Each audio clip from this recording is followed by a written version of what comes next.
வணக்கம். புதுச்சேரி சட்டப்பேரவை கூட்டத்தொடரில் கேரள மாநிலம் வயநாடு நிலச்சரிவு சம்பவத்தில் உயிரிழந்தவர்களுக்கு இரங்கல் தெரிவிக்கப்பட்டது. புதுச்சேரி 15வது சட்டப்பேரவையின் 5வது கூட்டத்துடன் நேற்று துணைநிலை ஆளுநர் உரையுடன் தொடங்கியது. ஆளுநர் உரைக்கு எதிர்ப்பு தெரிவித்து திமுக, காங்கிரஸ் கட்சி எம்எல்ஏக்கள் வெளிநடப்பு செய்தனர். அதனைத் தொடர்ந்து 2ஆம் நாளான இன்று சபாநாயகர் செல்வம் குரல் வாசிக்க அவை தொடங்கியது. கூட்டத்தில் மறைந்த முன்னாள் சட்டமன்ற உறுப்பினர்கள் கிருஷ்ணமூர்த்தி, அன்பழகன் ஆகியோருக்கு இரங்கல் தெரிவிக்கப்பட்டது. மேலும் கேரள மாநிலம் வயநாடு நிலச்சரிவு சம்பவத்தில் உயிரிழந்தவர்களுக்கு இரங்கல் தெரிவிக்கப்பட்டதுடன் 2 நிமிட மௌனாஞ்சலி செலுத்தப்பட்டது. அதனைத் தொடர்ந்து துணைநிலை ஆளுநர் உரைக்கு நன்றி தெரிவித்தல் மற்றும் இன்றைய கூட்டத்தில் சட்ட முன் வரைவுகளுக்கு இசைவு அளித்தல் போன்றவை நடைபெற்றது. நாளை நிதித்துறைக்கு பொறுப்பு வகிக்கும் முதல்வர் ரங்கசாமி நிதிநிலை அறிக்கை தாக்கல் செய்கிறார். புதுச்சேரியில் நள்ளிரவில் அதிவேகமாக வந்த ஆட்டோ மோதியதில் நடந்து சென்ற ஜொமேட்டோ ஊழியர் பரிதாபமாக உயிரிழந்த சம்பவம் தொடர்பான சிசிடிவி காட்சிகள் வெளியாகி அதிர்ச்சியை ஏற்படுத்தியுள்ளது. புதுச்சேரி நெல்லித்தோப்பு பகுதியை சேர்ந்தவர் விஜயகுமார். இவர் ஜொமேட்டோவில் ஊழியராக பணியாற்றி வருகிறார். இந்த நிலையில் நேற்று நள்ளிரவு காமராஜர் சாலையில் வாகனத்தை நிறுத்திவிட்டு போன் பேசிக்கொண்டு நடந்து சென்ற ஜொமேட்டோ ஊழியர் விஜயகுமார் மீது அதிவேகமாக வந்த ஆட்டோ எதிர்பாராத விதமாக மோதியதில் அவர் படுகாயமடைந்தார். திடீர் விபத்தால் பதட்டமடைந்த ஆட்டோ ஓட்டுநர் அருகே இருந்த கோவில் முன்பு விஜயகுமாரை உட்கார வைத்துவிட்டு தப்பி சென்றார். படுகாயமடைந்த விஜயகுமார் இரவு முழுவதும் அங்கே இருந்ததால் நிறைய ரத்தம் வெளியேறி பரிதாபமாக உயிரிழந்தார். இது தொடர்பாக உருளையன்பேட்டை போலீசார் வழக்கு பதிவு செய்து விசாரணை மேற்கொண்டு வருவதுடன் ஆட்டோ ஓட்டுநரை வலைவீசி தேடி வருகின்றனர். இந்த நிலையில் இந்த சம்பவம் தொடர்பான சிசிடிவி காட்சிகள் வெளியாகி புதுச்சேரியில் பெரும் அதிர்ச்சியை ஏற்படுத்தியுள்ளது. புதுச்சேரியில் பேனர் வைத்தால் புகார் அளிக்க அறிவிக்கப்பட்ட வாட்ஸ்அப் எண்ணை 2 வாரத்திலே திரும்ப பெறுவதாக அறிவித்திருப்பது மக்களிடையே அதிருப்தியை ஏற்படுத்தியுள்ளது. புதுச்சேரியில் பொது இடங்களில் சட்டவிரோதமாக விளம்பர பலகைகள், கட் அவுட், பேனர்கள் வைக்கப்படுகின்றன. இந்நிலையில் கடந்த 18ஆம் தேதி பேனர் கலாச்சாரத்துக்கு முற்றுப்புள்ளி வைக்கும் வகையில் பொது இடங்களில் சட்ட விரோதமாக பதாகைகள் வைப்பவர்கள் யாராக இருந்தாலும் அவர்கள் மீது சட்டப்படி நடவடிக்கை எடுக்கப்படும். பதாகை வைப்பவர் தனிநபராக இருந்தாலும் குழுவாக இருந்தாலும் சட்ட நடவடிக்கை எடுக்கப்படும். பொதுமக்கள் 944383834118 என்ற எண்ணில் பேனர்களை போட்டோ எடுத்து வாட்ஸ்அப் மூலம் புகார் தெரிவிக்கலாம் என சப் கலெக்டர் அறிவிப்பு வெளியிட்டிருந்தார். சப் கலெக்டரின் இந்த அறிவிப்புக்கு பொதுமக்கள் மத்தியில் அமோக வரவேற்பு எழுந்தது. இந்நிலையில் சப் கலெக்டர் நேற்று பிறப்பித்துள்ள உத்தரவில் பேனருக்கு எதிராக மாவட்ட நிர்வாகத்துக்கு புகார் தர தெரிவிக்கப்பட்ட வாட்ஸ்அப் எண் நிர்வாக காரணங்களுக்காக திரும்ப பெறப்படுகிறது. இந்த எண்ணுக்கு புகார் அனுப்ப வேண்டாம். குறைகள், புகார்களை சமர்ப்பிக்க மற்ற அனைத்து வழிகளும் வழக்கம் போல் செயல்படும் என தெரிவித்துள்ளார். இது பொதுமக்களிடம் அதிருப்தியை ஏற்படுத்தியுள்ளது. புதுச்சேரி அரசு சமூக நலத்துறை மற்றும் பிற்படுத்தப்பட்ட மற்றும் சிறுபான்மையினர் நலத்துறை சார்பில் மாணவர்களுக்கு சைக்கிள், ஊனமுற்றோர்களுக்கு 3 சக்கர வாகனம் உள்ளிட்ட பல்வேறு நலத்திட்ட உதவிகளை பயனாளிகளுக்கு முதலமைச்சர் ரங்கசாமி வழங்கினார். புதுச்சேரி அரசு சமூக நலத்துறை மற்றும் பிற்படுத்தப்பட்ட மற்றும் சிறுபான்மையினர் நலத்துறை சார்பில் பல்வேறு நலத்திட்ட உதவிகள் பயனாளிகளுக்கு வழங்கும் துவக்க விழா தட்டாஞ்சாவடி சுப்பையா நகர் சேக்கிழார் அரசு உயர்நிலைப்பள்ளியில் நடைபெற்றது. விழாவிற்கு சட்டப்பேரவை தலைவர் செல்வம் தலைமை தாங்கினார். சமூக நலத்துறை அமைச்சர் தேனி ஜெயக்குமார் முன்னிலை வகித்து நோக்கவுரையாற்றினார். இவ்விழாவில் முதலமைச்சர் ரங்கசாமி சிறப்பு விருந்தினராக கலந்து கொண்டு மாற்றுத்திறனாளிகளுக்கு விலையில்லா 3 சக்கர மோட்டார் வாகனங்களும், பள்ளி மாணவ மாணவிகளுக்கு மிதிவண்டிகள் மற்றும் மழை கோட்டுகளும், 60 வயதை கடந்த மூத்த குடிமக்களுக்கு போர்வைகள் மற்றும் காலணிகள் உள்ளிட்ட நலத்திட்ட உதவிகளை வழங்கினார். விழாவிற்கான ஏற்பாடுகளை சமூக நலத்துறை இயக்குநர் ராகினி, சமூக நலத்துறை துணை இயக்குநர் ஆறுமுகம் மற்றும் சமூக நலத்துறை அதிகாரிகள் செய்திருந்தனர். அப்பொழுது பேசிய முதலமைச்சர் ரங்கசாமி, இந்த அரசு பொறுப்பேற்றதில் இருந்து அனைத்து திட்டங்களையும் உயர்த்தி வழங்கியது மட்டுமல்லாமல் காலத்தோடு வழங்கி வருவதாகவும், நமது அரசு மக்களுடைய அரசு, மக்களுக்கான திட்டங்களை செயல்படுத்துகின்ற அரசு என்றும், டெல்லிக்கு ஏதாவது கூட்டத்தில் கலந்து கொள்ள செல்லும் போது அங்கு அதிக நலத்திட்டங்களை மக்களுக்கு செய்யும் அரசு புதுச்சேரி அரசுதான் என்று கூறுவார்கள். ஏழை எளிய மக்களுக்கான அரசு இந்த அரசு என பேசினார். மாற்றுத்திறனாளிகளுக்கு தேவையான திட்டங்கள் அனைத்தையும் நம்முடைய அரசு சிறந்த முறையில் செயல்படுத்தி வருகின்றது. நீங்க பார்க்கலாம், இப்ப இந்த அரசு பொறுப்பேற்ற பிறகு காலத்தோடு அந்தந்த நலத்திட்ட உதவிகளை உயர்த்தி வழங்கியது மட்டுமல்ல, காலத்தோடு வழங்கி வருகின்றது. முதியோருடைய உதவித்தொகையாக இருந்தாலும் சரி, மாணவ செல்வங்களுக்கான மிதிவண்டி, இலவச மிதிவண்டியாக இருந்தாலும் சரி, நம்முடைய மாற்றுத்திறனாளிகளுக்குரிய 3 சக்கர வாகனங்கள் இதெல்லாம் இப்பொழுது காலத்தோடு வழங்கி வருவதை நீங்க நல்லா பார்த்து நீங்க நல்லா அறியலாம். அந்த நம்முடைய அரசு மக்களுடைய அரசு, மக்களுக்கான திட்டங்களை செயல்படுத்துகின்ற அரசு. பொதுவாக என்ன சொல்லுவாங்க, நலத்திட்டங்கள் அதிகமாக செய்து கொடுக்கின்ற ஒரு அரசு புதுச்சேரி அரசு. நீங்க டெல்லியில பாத்தீங்கன்னா சொல்லுவாங்க, ஏதாவது கூட்டத்துக்கு போகும்போது சொல்லுவாங்க, நலத்திட்டங்களை அதிகமாக செய்கின்ற ஒரு அரசு புதுச்சேரி அரசு அப்படின்னு சொல்லுவாங்க. இன்னும் கூட ஏழை எளிய மக்களுக்கான நலத்திட்டங்கள் அத்தனை சிறந்த முறையில் அரசானது செயல்படுத்தி வருகின்றது. உழவர்கரை நகராட்சியில் நாளை நடைபெறவுள்ள உயிரியல் பன்முகத்தன்மை கலந்தாய்வு கூட்டத்தில் பங்கேற்க ஆணையர் அழைப்பு விடுத்துள்ளார். இது தொடர்பாக உழவர்கரை நகராட்சி ஆணையர் சுரேஷ்ராஜ் வெளியிட்டுள்ள செய்திக்குறிப்பில், மத்திய அரசின் சுற்றுச்சூழல் மற்றும் வன அமைச்சகம் உயிரியல் பன்முகத்தன்மை சட்டம் 2002 ஒவ்வொரு உள்ளாட்சி அமைப்பும் கிராமப்புறங்களில் பஞ்சாயத்து நிலை மற்றும் நகர பஞ்சாயத்து அல்லது நகராட்சியில் நகர்ப்புற பல்லுயிர் மேலாண்மை குழுவை அமைத்து அதன் பகுதியில் பாதுகாப்பு, நிலையான பயன்பாடு மற்றும் மேம்படுத்தும் நோக்கத்திற்காக வாழ்விடங்களை பாதுகாத்தல், நிலப்பரப்புகளை பாதுகாத்தல், நாட்டுப்புறம் உள்ளிட்ட உயிரியல் பன்முகத்தன்மையை ஆவணப்படுத்துதல், விவசாயம் மற்றும் சாகுபடி வகைகள், கால்நடைகள் மற்றும் விலங்குகளின் இனங்கள், உயிரினங்கள், நீர்நிலைகள், நுண்ணுயிர்கள், உயிரியல் பன்முகத்தன்மை தொடர்பான விவர குறிப்புகள் சேகரிக்க வேண்டும். அதன்படி உழவர்கரை நகராட்சி பல்லுயிர் பரவல் மேலாண்மை குழு அமைக்க உத்தேசித்துள்ளது. இதற்காக உழவர்கரை நகராட்சிக்குட்பட்ட பகுதிகளில் வசிக்கும் தகுதி மற்றும் ஆர்வம் உள்ள சுற்றுச்சூழல் பாதுகாப்பில் ஈடுபட்டுள்ள தொண்டு நிறுவன நிர்வாகிகள், சுற்றுச்சூழல் சம்பந்தப்பட்ட ஆராய்ச்சியாளர்கள், இயற்கை விவசாயம் மற்றும் மூலிகை செடிகள் வளர்ப்பில் ஈடுபட்டுள்ளவர்கள் தங்களின் சுய விவர குறிப்புடன் வரும் 2ஆம் தேதி மாலை 3 மணிக்கு ஜவஹர் நகர் உழவர்கரை நகராட்சி நகர்மன்ற கூடத்தில் நடைபெறவுள்ள உயிரியல் பன்முகத்தன்மை கலந்தாய்வு கூட்டத்தில் கலந்து கொள்ளுமாறு கேட்டுக் கொள்ளப்படுகிறார்கள். மேலும் விவரங்களுக்கு நகராட்சி சுகாதார பிரிவில் அலுவலக நேரங்களில் தொடர்பு கொள்ளலாம் என்று அவர் கூறியுள்ளார்.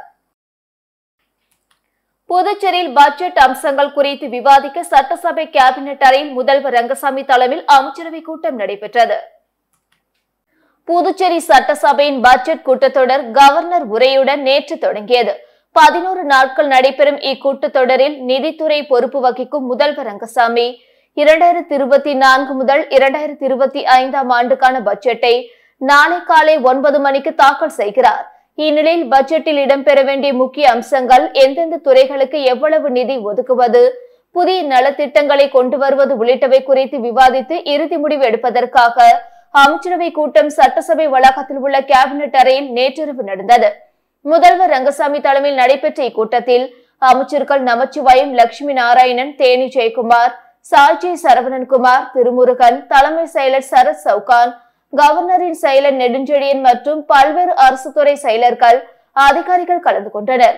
மாலை 6 மணிக்கு தொடங்கிய இக்கூட்டம் இரவு 10 மணி வரை 4 மணி நேரம் நடைபெற்றது. தொண்டமனத்தம் அரசு மேல்நிலைப் பள்ளியில் சரிவிகித உணவுப் பொருட்கள் கண்காட்சி நடைபெற்றது. புதுச்சேரி அன்சாரி துரைசாமி அரசு மேல்நிலைப் பள்ளியில் யூத் அண்ட் எக்கோ கிளப் மூலம் சிக்ஷா சபத் நிகழ்ச்சியின் ஒரு பிரிவாக நியூட்ரிஷன் நாள் கொண்டாடப்பட்டது. நிகழ்ச்சியின் ஒரு பகுதியாக சரிவிகித உணவுப் பொருட்கள் கண்காட்சி மாணவ மாணவியர் மூலம் நடைபெற்றது. நிகழ்ச்சியில் பள்ளி பொறுப்பு துணை முதல்வர் மனோன்மணி வரவேற்றார்.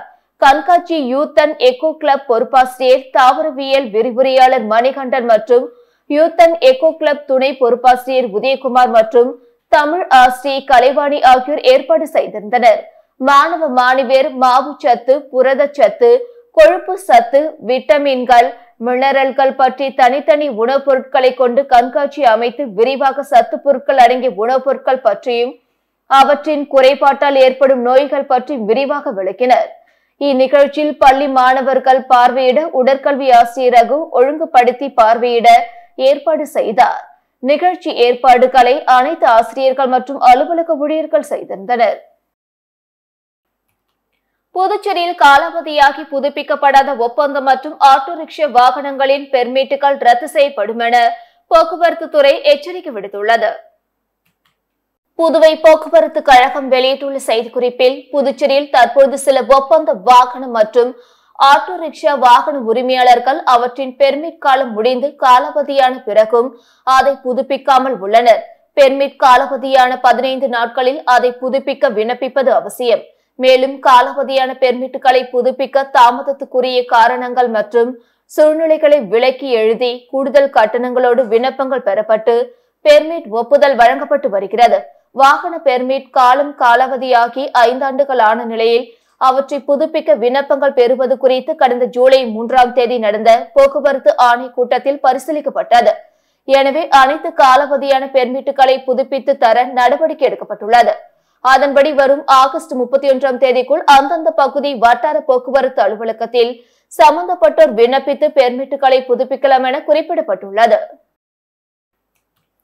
புதுச்சேரியில் முறைகேடாக 75,000 சிவப்பு ரேஷன் அட்டைகள் வழங்கப்பட்டுள்ளது என்றும் இதன் மீது சிபிஐ விசாரணை நடத்த வேண்டும் என பாஜக ஆதரவு சுயேட்சை எம்எல்ஏ அங்காளன் சட்டசபையில் பரபரப்பு புகார் தெரிவித்துள்ளார். இதனைத் தொடர்ந்து புதுச்சேரி பாஜக முன்னாள் சட்டமன்ற உறுப்பினர் கிருஷ்ணமூர்த்தி இறப்பிற்கு இரங்கல்.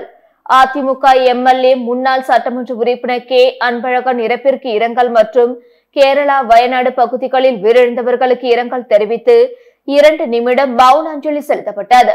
இதனை அடுத்து புதுச்சேரி பாஜக ஆதரவு சுயேட்சை சட்டமன்ற உறுப்பினர் அங்காளன் துணைநிலை ஆளுநர் உரை மீதான விவாதத்தின் போது ரேஷன் கார்டுகளில் முறைகேடு நடைபெற்றுள்ளது, இதன் மீது விசாரணை நடத்த வேண்டும் என்று குற்றம் சாட்டினார்.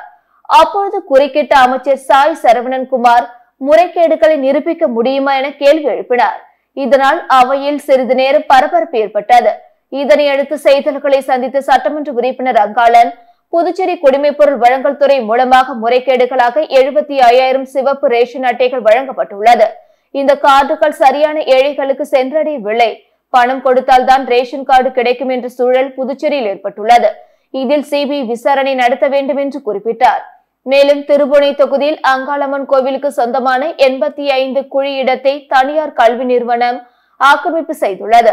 அதன் மீது நடவடிக்கை எடுக்க வேண்டும் என்று வலியுறுத்திய அங்காளன், ஓபிசி பட்டியலில் உள்ள முதலியார், பிள்ளை ஆகிய சமூகத்தினரை பிற்படுத்தோர் பட்டியலுக்கு மாற்ற வேண்டும் என்றும், பல்வேறு கோவில் சொத்துக்களை ஆக்கிரமிக்கப்பட்டு மனைகளாக பிரிக்கப்பட்டு விற்பனை செய்யப்பட்டு வருகிறது. இவர்கள் மீது கடுமையான நடவடிக்கை எடுக்க வேண்டும் என்று தெரிவித்தார். கோவிலிடம் ஆக்கிரமிப்பு பற்றி புகார் கொடுத்தால் ஆணையர் அதை கை கட்டி வேடிக்கை பார்க்கிறார், அதன் மீது நடவடிக்கை எடுக்கவில்லை என்று குற்றம் சாட்டினார். புதுச்சேரியில் பேனர் புகார் வாட்ஸ்அப் எண் உடனடியாக திரும்ப பெறப்படுகிறது என சப் கலெக்டர் உத்தரவு பிறப்பித்துள்ளார். இது தொடர்பாக புதுச்சேரி உட்கோட்ட நடுவர் அர்ஜுன் ராமகிருஷ்ணன் வெளியிட்டுள்ள செய்திக்குறிப்பில், சட்டவிரோத பதாகைகள், விளம்பர பலகைகளுக்கு எதிரான புகார்களுக்கான வாட்ஸ்அப் உதவி எண் திரும்ப பெறப்படுகிறது. பொது இடங்களில் சட்டவிரோதமாக வைக்கப்பட்டுள்ள பதாகைகளுக்கு எதிராக மாவட்ட நிர்வாகத்திற்கு புகார் அளிக்க வைக்கப்பட்டிருந்த வாட்ஸ்அப் உதவி எண் 9443383418 நிர்வாக காரணங்களுக்காக உடனடியாக திரும்ப பெறப்படுகிறது. பொதுமக்கள் இனி இந்த எண்ணுக்கு புகார் அனுப்ப வேண்டாம். பொதுமக்களின் குறைகள் மற்றும் புகார்களை சமர்ப்பிப்பதற்கான மற்ற அனைத்து வழிகளும் வழக்கம் போல் செயல்படும் என்று குறிப்பிட்டுள்ளார். ரயில்வே மேம்பால பணியை விரைந்து முடித்து தரக்கோரி தேசிய நெடுஞ்சாலைத்துறையை கண்டித்து பொதுமக்கள் மற்றும் அனைத்து கட்சி பிரமுகர்கள், கேபிள் டிவி ஆபரேட்டர்கள் ஒன்றிணைந்து கண்டன ஆர்ப்பாட்டத்தில் ஈடுபட்டதால் பரபரப்பு ஏற்பட்டது. விழுப்புரம் முதல் நாகப்பட்டினம் வரையிலான சாலை அமைக்கும் பணி கடந்த 2 ஆண்டு காலமாக நடைபெற்று வருகிறது. மேலும் சாலை அமைக்கும் பணியானது நகர்ப்புறம், கிராமப்புறம் மற்றும் ரயில்வே பாதை உள்ள பகுதிகளில் மேம்பாலம் அமைக்கும் பணி துரிதமாக நடைபெற்று வருகிறது. இந்நிலையில் புதுச்சேரி விழுப்புரம் பைபாஸ் சாலையில் கண்டமங்கலம் பகுதியில் சாலையின் குறுக்கே ரயில் பாதை அமைந்துள்ளது. அப்பகுதியில் தற்பொழுது மேம்பாலம் அமைக்கும் பணி கடந்த 5 மாத காலமாக நடைபெற்று வருகிறது. இதனால் விழுப்புரம் புதுச்சேரி சாலை போக்குவரத்து தடை செய்யப்பட்டு மாற்றுப்பாதையில் செல்லும்படி தேசிய நெடுஞ்சாலைத்துறை நிர்வாகம் அறிவித்தது. இந்த ரயில்வே மேம்பாலம் அமைக்கும் பணியானது ஆமை வேகத்தில் நடைபெறுவதால் பொதுமக்கள் மற்றும் மாணவர்கள், நோயாளிகள், வாகன ஓட்டிகள் என பெரும்பாலானோர் பெரும் சிரமத்திற்கு உட்பட்டு வருகின்றனர். மேலும் கண்டமங்கலம் பகுதியில் உள்ள பள்ளி, கல்லூரிகளுக்கு செல்ல மாணவர்கள் சுமார் 5 கிலோமீட்டர் தூரம் சுற்றி செல்ல வேண்டிய கட்டாயம் ஏற்பட்டுள்ளது. மேலும் கண்டமங்கலம் பகுதியில் உள்ள வள்ளலார் மேல்நிலை பள்ளியின் எதிர்ப்புறத்தில் மாணவ மாணவிகள் செல்வதற்கான இரும்பு பாலம் அமைத்து தர வலியுறுத்தியும் கண்டமங்கலம் கிராம பகுதியில் உள்ள அரசு ஆரம்ப சுகாதார நிலையம் மற்றும் கால்நடை மருத்துவமனைக்கு பொதுமக்கள் மற்றும் வாகனங்கள் செல்ல ரயில்வே கேட் சாலையை மக்கள் பயன்பாட்டிற்கு மாற்றுப்பாதையில் அமைத்து போர்க்கால அடிப்படையில் விரைந்து முடித்து தரக்கோரி கண்டமங்கலம், சின்னபாபு சமுத்திரம், பன்னக்குப்பம், ரசபுத்திரபாளையம், பெரியபாபு சமுத்திரம், நவமால் மருதூர், ஆழியூர், அரியூர், நவமால் காப்பீர், வனத்தாம்பாளையம், திருவண்டார் கோயில் உள்ளிட்ட பகுதிகளை சேர்ந்த அனைத்து கட்சி உறுப்பினர்கள் மற்றும் கேபிள் டிவி ஆபரேட்டர்கள் ஒன்றிணைந்து தேசிய நெடுஞ்சாலைத்துறை நிர்வாகத்தை கண்டித்து கண்டமங்கலம், புதுச்சேரி, விழுப்புரம் சாலையில் கண்டன கோஷங்கள் எழுப்பி ஆர்ப்பாட்டத்தில் ஈடுபட்டதால் பரபரப்பு ஏற்பட்டது. ஆதி திராவிடர் அரசு மாணவியர் விடுதியில் பணியாற்றி ஓய்வு பெற்ற சமையல் உதவியாளருக்கு பாராட்டு விழா நடத்திய துறை இயக்குனர் இளங்கோவன் தனது காரிலே அவரை வீட்டிற்கு வழி அனுப்பி வைத்த சம்பவம் நெகிழ்ச்சியை ஏற்படுத்தியுள்ளது. புதுச்சேரி அரசு ஆதி திராவிடர் மற்றும் பழங்குடியினர் நலத்துறையில் கடந்த 25 ஆண்டுகளாக பணிபுரிந்து வந்த சமையல் உதவியாளர் கஸ்தூரிபாய் பணி நிறைவு பெறும் நிலையில் ஆதி திராவிடர் நலத்துறை இயக்குனர் இளங்கோவன் அறிவுறுத்தலின் பேரில் அவருக்கு பணி நிறைவு பாராட்டு விழா கிருஷ்ணா நகர் அரசு மாணவியர் விடுதி வளாகத்தில் இன்று நடைபெற்றது. விடுதி காப்பாளர் கவிதா தலைமையில் நடைபெற்ற விழாவில் சிறப்பு விருந்தினராக ஆதி திராவிடர் நலத்துறை இயக்குனர் இளங்கோவன் கலந்து கொண்டு கஸ்தூரிபாய் 25 ஆண்டு கால சேவையினை பாராட்டி சால்வை அணிவித்தும் பரிசுகள் வழங்கியும் வாழ்த்து தெரிவித்தார். தொடர்ந்து விழாவில் பேசிய இயக்குனர் இளங்கோவன் ஆதி திராவிடர் நலத்துறையில் பணியாற்றும் கடைநிலை ஊழியர்களுக்கும் பணி நிறைவு பாராட்டு விழா நடத்தி வருவது மகிழ்ச்சி அளிப்பதாகவும் எந்த ஒரு வசதிகளும் இல்லாத காலத்தில் விறகு அடுப்பில் சமையல் செய்து 100க்கும் மேற்பட்டோருக்கு உணவு வழங்கியிருப்பது பாராட்டுக்குரியது என்றார். விழாவின் முடிவில் கஸ்தூரிபாய் மற்றும் அவரது குடும்பத்தினரை யாரும் எதிர்பார்க்காத வகையில் இயக்குனர் இளங்கோவன் தனது காரிலே வீட்டிற்கு அனுப்பி வைத்தது அங்கிருந்தவர்களிடையே நெகிழ்ச்சி ஏற்படுத்தியுள்ளது. இந்த நிகழ்ச்சியில் துறை கண்காணிப்பாளர் வேல்முருகன், அதிகாரிகள், ஊழியர்கள் மற்றும் மாணவிகள் திரளாக கலந்து கொண்டனர். கோபாலன் கடை மற்றும் திருபுவனை பகுதிகளில் நாளை மற்றும் நாளை மறுதினம் குடிநீர் விநியோகம் தடைப்படும் என அறிவிக்கப்பட்டுள்ளது. இது தொடர்பாக புதுச்சேரி பொதுப்பணித்துறையின் பொது சுகாதார கோட்ட செயற்பொறியாளர் வெளியிட்டுள்ள செய்திக்குறிப்பில், வில்லியனூர் குடிநீர் பிரிவு கோபாலன் கடை மேல்நிலை நீர்த்தேக்க தொட்டியில் பராமரிப்பு பணிகள் மேற்கொள்ள இருப்பதால் நாளை மதியம் 12 மணி முதல் 2 மணி வரையில் கோபாலன் கடை மற்றும் அதனை சுற்றியுள்ள பகுதிகளில் குடிநீர் விநியோகம் தடைப்படும். வில்லியனூர் குடிநீர் பிரிவு திருபுவனை மேல்நிலை நீர்த்தேக்க தொட்டியில் பராமரிப்பு பணிகள் மேற்கொள்ள இருப்பதால் 3ஆம் தேதி மதியம் 12 மணி முதல் 2 மணி வரை திருபுவனை மற்றும் அதனை சுற்றியுள்ள பகுதிகளில் குடிநீர் விநியோகம் தடைப்படும். இதற்கு பொதுமக்கள் ஒத்துழைப்பு தருமாறு கேட்டுக்கொள்ளப்படுகிறார்கள் என்று அவர் கூறியுள்ளார். நகராட்சி ஊழியர்களுக்கு அரசு நேரடியாக சம்பளம் வழங்க வேண்டும், வாரிசுக்காரர்களுக்கு கருணை அடிப்படையில் பணி வழங்க வேண்டும் உட்பட பல்வேறு கோரிக்கைகளை வலியுறுத்தி நகராட்சி மற்றும் கொம்யூன் பஞ்சாயத்து ஊழியர்கள் 100க்கும் மேற்பட்டோர் கண்டன ஆர்ப்பாட்டத்தில் ஈடுபட்டனர். புதுச்சேரியில் பட்ஜெட் கூட்டத்தொடர் தொடங்கியுள்ள நிலையில் நகராட்சி மற்றும் கொம்யூன் பஞ்சாயத்து ஊழியர்கள் கூட்டுக்குழுவினர் பல்வேறு கோரிக்கைகளை வலியுறுத்தி தொடர் போராட்டத்தினை அறிவித்துள்ளனர். அதன்படி முதற்கட்டமாக அண்ணா சிலை அருகே கண்டன ஆர்ப்பாட்டம் இன்று நடைபெற்றது. கூட்டுக்குழு ஆலோசகர் ஆனந்த கணபதி தலைமையில் நடைபெற்ற ஆர்ப்பாட்டத்தில் 100க்கும் மேற்பட்ட ஊழியர்கள் கலந்து கொண்டு நகராட்சி மற்றும் கொம்யூன் பஞ்சாயத்து ஊழியர்களுக்கு அரசை நேரடியாக சம்பளம் மற்றும் பென்ஷன் வழங்க வேண்டும், அரசு உதவி பெறும் பள்ளி ஆசிரியர்களை பின்பற்றி நகராட்சி ஊழியர்களுக்கும் 7வது ஊதிய குழு தொகையை வழங்க வேண்டும், பணியின் போது உயிரிழந்த ஊழியர்களின் வாரிசுக்காரர்களுக்கு கருணை அடிப்படையில் பணி வழங்க வேண்டும் உட்பட பல்வேறு கோரிக்கைகளை வலியுறுத்தி கண்டன கோஷங்கள் எழுப்பினர். இதேபோல் புதுச்சேரி பிராந்தியமான ஏனாமிலும் நகராட்சி மற்றும் கொம்யூன் பஞ்சாயத்து ஊழியர்கள் ஆர்ப்பாட்டத்தில் ஈடுபட்டனர். மேலும் வரும் 8ஆம் தேதி 2ஆம் கட்டமாக புதுச்சேரி உள்ளாட்சித்துறை அலுவலகம் முன்பு கண்டன ஆர்ப்பாட்டம் நடைபெறும் என அறிவித்துள்ளனர். புதுவையில் 3 பேரிடம் ரூபாய் 4.03 லட்சம் மோசடி செய்யப்பட்டது குறித்து புதுவை சைபர் கிரைம் போலீசார் வழக்கு பதிந்து விசாரணை நடத்தி வருகின்றனர்.